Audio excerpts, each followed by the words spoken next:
Avec nous dans ce 26e salon du livre de Hermillon, eh bien Yves Bichet pour son livre L'homme qui marche. Yves, bonjour. Bonjour. Bon, on va pas mentir aux gens, le coin vous le connaissez, vous êtes quand même de la région. Je suis pas de la région vraiment, j'habite dans le sud de la Drôme, mais je connais bien la région. Voilà, je suis né dans l'Isère. Dans l'Isère. Et puis je connais assez bien les montagnes dont je parle dans ce livre effectivement. Et alors on va y revenir justement parce qu'effectivement il y a beaucoup de balades dans ce livre, aussi bien au point de vue montagne mais sur le cheminement aussi d'un homme en particulier. Et puis il y a cette, comment dirais-je, il y a ce que l'on dit de vous, comme quoi vous aviez un parcours atypique. Est-ce que vous êtes d'accord avec ça? Pourquoi on dit que votre parcours est assez atypique? Parce que je suis pas j'ai pas de diplôme, je suis pas ni enseignant ni journaliste. Vous n'êtes pas licencié de lettres ou quoi que ce soit. Je suis pas licencié de rien du tout. Je voulais que vous me parliez de votre parcours plus précisément parce que vous avez été ouvrier agricole. Et puis vous avez été dans le bâtiment. Voilà, oui. Alors qu'est-ce qui fait que ça change pour vous d'un seul coup, qu'on devient, on va dire, quelqu'un de normal, entre guillemets, on a un métier normal, et puis d'un seul coup vous devenez écrivain. Quel a été le déclic? Alors c'est passé par la poésie. J'habite un pays où d'abord en tant que salarié agricole je m'occupais de la vendange. Donc je passais des années, des mois en tout cas à passer le griffon, le tracteur sur des rangs de lavande dans un paysage qui est très beau, qui est celui de Grignan dans le sud de la Drôme, avec quelque chose d'archaïque et de jardin à la fois. Donc ça m'a donné envie d'écrire des poèmes. Ce que j'ai fait assez jeune, enfin. Vous avez commencé par des poèmes, oui. Avant le roman. Avant le roman, enfin assez jeune, à 30 ans. C'est jeune. C'est moyennement jeune. Et puis j'ai eu la chance de les voir publiés. Ça, c'était le coup de bol qui fait qu'un auteur peut démarrer dans ce milieu difficile. Je les ai publiés dans la NRF, la revue de chez Gallimard, probablement un jour. Profiter d'un désistement. Il faut avoir la modestie de savoir que le hasard vient de temps en temps nous aider. Et puis voilà. Puis après, mon premier roman, je l'ai écrit à 40 ans, donc je suis un auteur un peu tardif. Alors que j'avais quitté l'agriculture pour monter mon entreprise de bâtiment. Et du coup, là, est-ce que vous continuez à avoir ce genre de métier ou vous êtes encore, là, vous consacrez essentiellement à l'écriture? Voilà, j'ai dû arrêter complètement la maçonnerie il y a 5 ans à cause de problèmes. J'ai une hernie cervicale, c'est aussi bête que ça. Donc ça m'était interdit d'un seul coup. Donc j'étais déjà un petit peu en train de gagner ma vie avec mes livres. Je travaille aussi dans le cinéma. Donc bon an, mal an, entre les deux, ça va.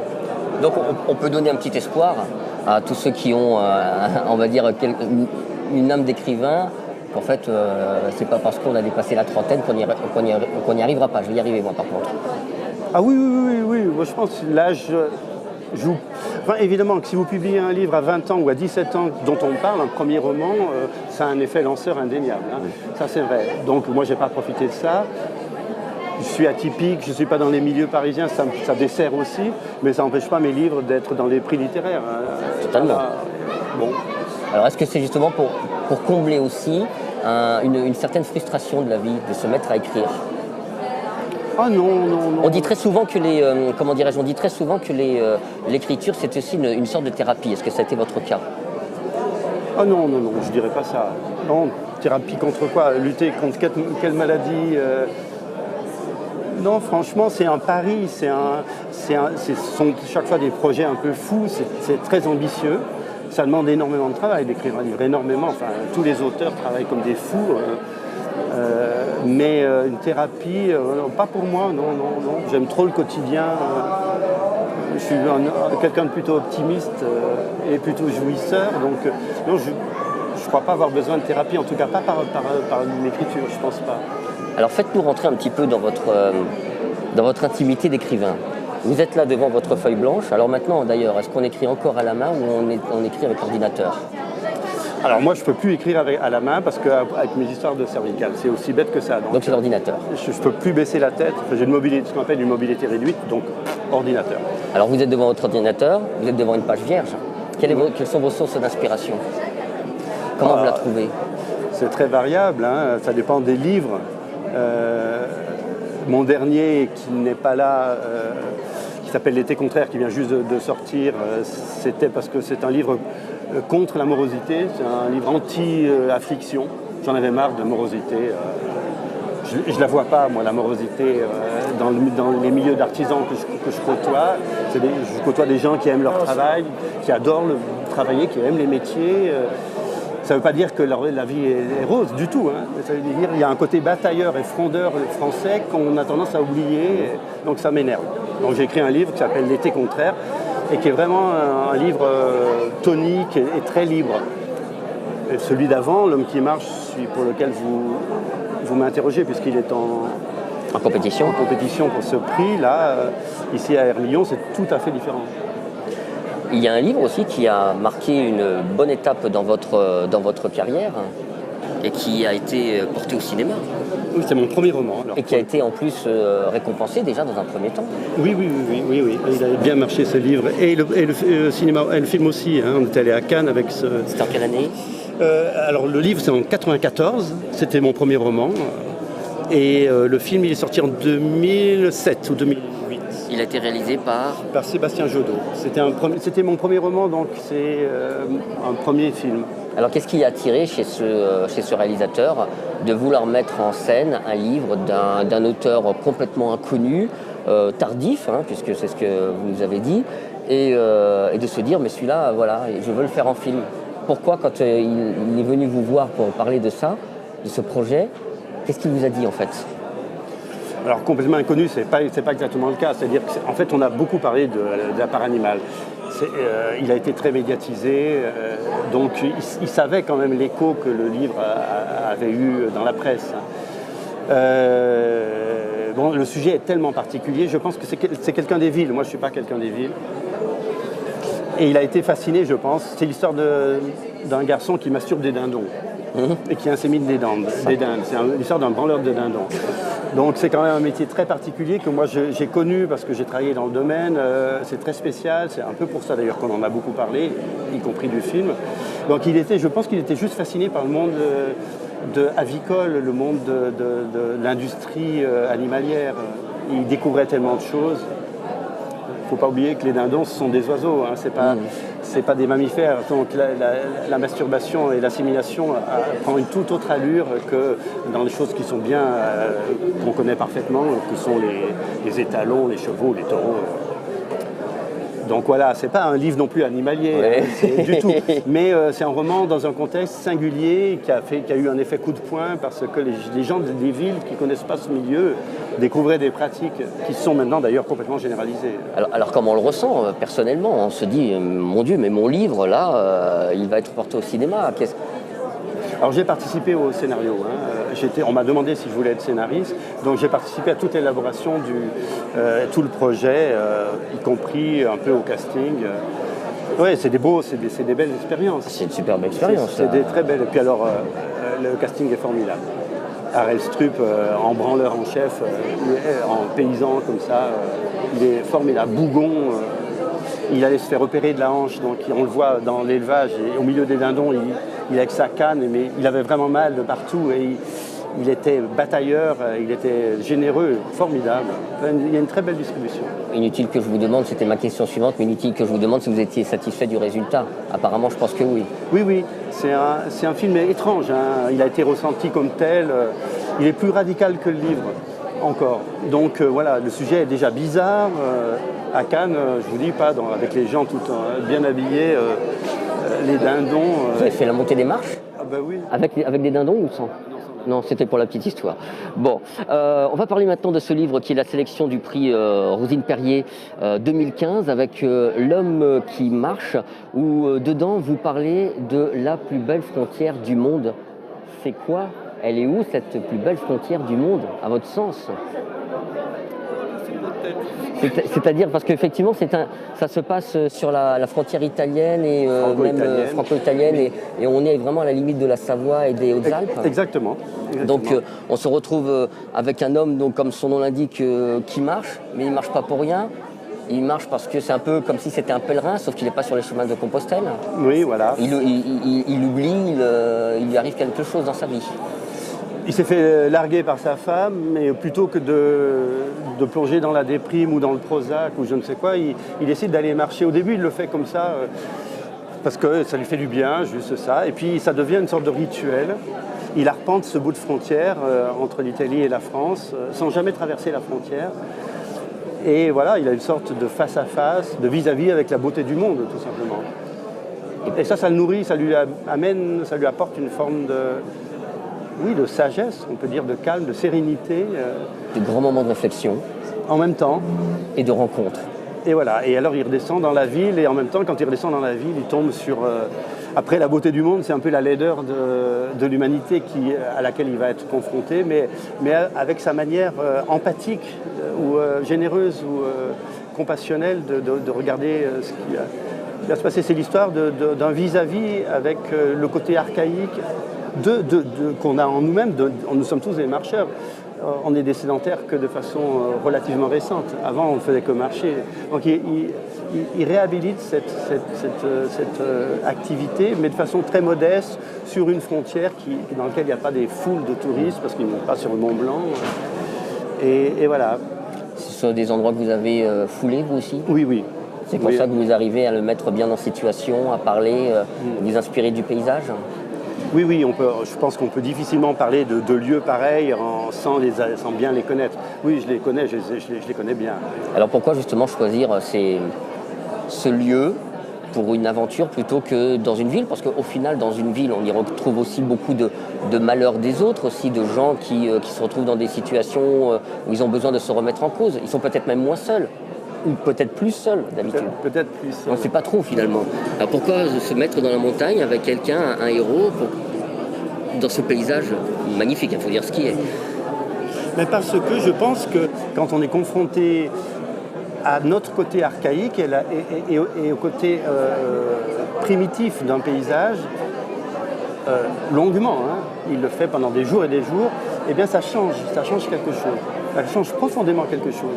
Et y compris le regard qu'on va avoir sur l'humanité et sur les problèmes qui peuvent jaillir, surgir, sur les drames dont il va être témoin et dans lesquels il va être impliqué, parce qu'il y a une histoire policière au milieu, il y a une mort suspecte, il va être évidemment accusé de ça comme tous les marginaux, enfin bref. Donc, mais il ne bataille pas de la même manière, juste parce qu'il marche. Il y a ces rencontres. Alors voilà, qui l'amène un peu, d'ailleurs, pas forcément sur le bon chemin aussi, ou en tout cas, ça le torture un peu plus que d'habitude. C'est-à-dire il a un rapport très exceptionnel avec une jeune adolescente qu'il a connue enfant. Camille. Camille, avec qui, comme il est travaillé dans un lycée, à qui il faisait faire les devoirs, voilà. Et puis petit à petit, il se rend compte, elle le rejoint souvent sur la frontière. Elle ne comprend pas pourquoi il monte là-haut au marché, mais elle le rejoint parce qu'ils s'aiment beaucoup, ils ont une vraie connivence. Et à travers cette connivence qui est parfaitement pure, enfin très propre, très confiante, il va découvrir qu'elle a un passé assez douloureux, cette petite, et dans laquelle il va être impliqué, enfin dans laquelle il va s'impliquer pour essayer de l'aider. Et il l'aidera différemment de ce qu'on peut faire probablement quand on est chez soi, dans un immeuble, sans dire bonjour à ses voisins, dans cette solitude urbaine que lui a fui pour, voilà. Mais c'est un échange, parce que qui aide qui ? Est-ce que c'est votre personnage qui aide Camille, ou est-ce que c'est Camille qui aide le personnage ? Ou peut-être est-ce un amalgame, une osmose entre les deux ? C'est un peu les deux. Lui, il a une forme de compassion dans ce qu'il découvre de son trajet personnel, le drame qu'il découvre, et dans la manière dont elle va avoir envie de s'en sortir. Il va être juste témoin et il va accepter de prendre le mauvais rôle qu'on lui donnerait spontanément parce que voilà, c'est un marginal. Mais il va le prendre, il n'a rien fait, il est responsable de rien, il n'est pas responsable de la mort suspecte, mais il va prendre ça sur sa gueule, parce que d'une part, il est malade, il ne peut plus marcher vraiment, donc c'était devenu sa vie d'arpenter les montagnes, il ne peut plus le faire. Puis surtout, il a l'impression qu'il y a une solution, alors comme il a envie de se marrer, donc il va accepter d'aller en prison. Ça se termine avec un grand dialogue avec son avocat. Je ne voulais pas en parler, mais vous le faites. Bon, donc vous savez déjà la fin. Non, parce qu'on ne sait pas pourquoi il est en prison. Voilà. Mais il s'amuse beaucoup en fait. il s'amuse beaucoup à tromper son monde et surtout à aider cette Camille. Est-ce que vous aussi vous êtes retrouvé dans une situation à vous remettre en cause au point d'aller dans un endroit calme, coupé de tout, pour réfléchir? Oui, ça m'est arrivé. Par contre, ce que je n'ai pas fait, c'est d'avoir ce côté ultra héroïque de mon personnage, sacrificiel, parce que quand même, il va très loin dans la compassion. Et ça, c'est beau. Hein. Moi, j'admire beaucoup un personnage comme ça. Mais c'est vrai que la marche peut être une manière de remettre toutes les pendules à l'heure. Hein. On n'est plus dans le temps des pendules, justement. On n'est plus dans le temps des horloges. On est dans un autre temps, qu'un vieux temps, un temps qu'on a dans le corps, dans la chair, qu'on sent. Et d'en terminer, même momentanément, avec le temps des horloges, ça amène à une forme de sagesse, oui, je pense. C'est une action qui se déroule à quelle période? Maintenant, contemporaine. Contemporaine. Donc ça veut dire que ce personnage-là est soumis, on va dire, aux pressions que l'on subit tous de la vie moderne. Absolument, oui. Mais la marche solitaire fait aussi partie. D'ailleurs, maintenant, ça devient de plus en plus à la mode. Oui. Hein, la marche. Et combien de gens ont écrit quand le livre est paru, j'ai fait des tas de télévisions avec des gens qui avaient des théoriciens de la marche ou des grands spécialistes. Moi, c'est pas un livre sur une théorie de la marche. C'est juste l'histoire d'un personnage qui s'en sort de ses difficultés en marchant et qui regarde différemment les humains après ça. Il y a une belle phrase dans ce livre qui est dite par votre personnage, votre héros, qui est Robert. Oui, c'est ça. Robert qui a déclaré « Il n'y a que deux choses qui foutent la trouille dans la vie, les transports en commun et l'amour ». Est-ce que c'est, comment dirais-je, une pensée propre à vous? Est-ce que c'est une étude psychanalytique de votre cas? Vous avez plus peur des transports en commun Non. Je me suis mis dans sa peau. Hein. C'est quand même quelqu'un qui arpente les montagnes.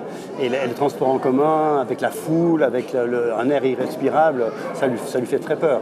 Et l'amour aussi. Alors, on a tous peur de l'amour. Il ne faut pas croire que ça soit...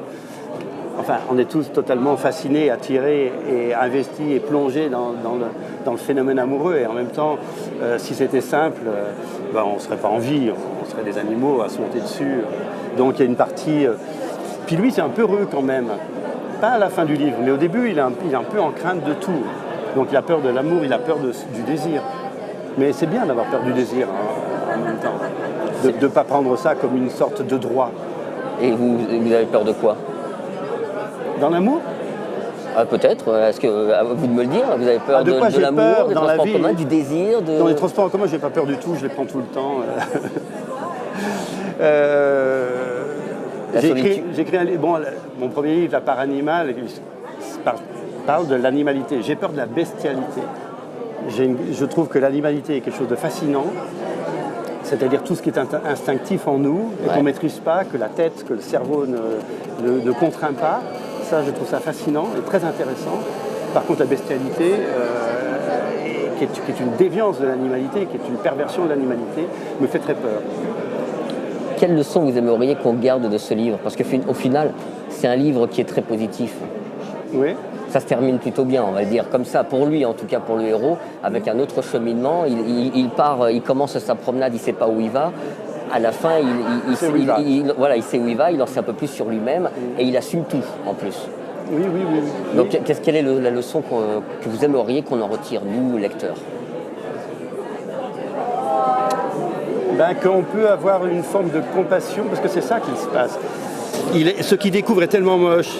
Et la résolution la résolution du crime, puisqu'il crime il y a, et de la souffrance de Camille, l'ouverture, l'oxygène qui apparaît à un moment donné, l'oblige lui à une forme de sacrifice.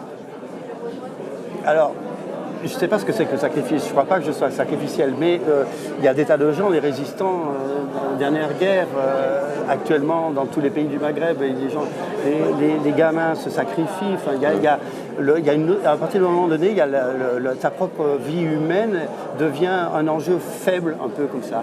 Et je trouve ça intéressant. Je pense que même si on est dans un pays privilégié, on a encore ça en nous, une capacité de s'émouvoir, de se lever et de résoudre les choses, pas forcément en mourant. Mon personnage ne meurt pas, ni en prenant les armes, mais en s'exposant. Alors c'est peut-être ça la leçon, il faut s'exposer. s'exposer et ne pas avoir peur des transports en commun et de l'amour comme son personnage. L'homme qui marche, sélection du prix Rosine Perrier de ce salon 2015 du livre d'Hermillon. Vous remettez tout ça dans l'ordre, mais je crois qu'on dit sélection Rosine Perrier du salon du livre 2015 d'Hermillon. C'est mieux comme ça. Hein. Ouais, c'est vrai que c'est plus clair d'un seul coup. Alors si vous aimez effectivement les promenades, là vous allez en faire deux pour le coup. Une balade en pleine montagne, dans nos montagnes, ici dans le coin, et puis une autre avec quelqu'un sur le cheminement de vie de ce personnage, Robert. Vous me dites si je me trompe, c'est comme ça que je l'ai ressenti en tout cas. Une vraie bonne balade, et tout cela sur la plus belle frontière du monde. C'est ici évidemment, bien entendu, heureusement, et c'est aux éditions Mercure de France. N'hésitez pas à lire absolument. Yves Bichet, merci. Les prochains projets? L'été contraire, maintenant, qui est en course pour le prix Renaudot. Voilà. Donc j'ai passé les 2 premières sélections, je suis très content. Maintenant, je ne sais pas ce qui va se passer, mais enfin voilà. Eh ben on l'espère. Et donc je suis un peu là-dedans, hein, parce que je bouge beaucoup, c'est à peu près, c'est normal, je vais d'un endroit à l'autre. C'est la vie des auteurs. Et ben voilà, venez le découvrir. Yves Bichet, l'homme qui marche. Merci Yves. Merci.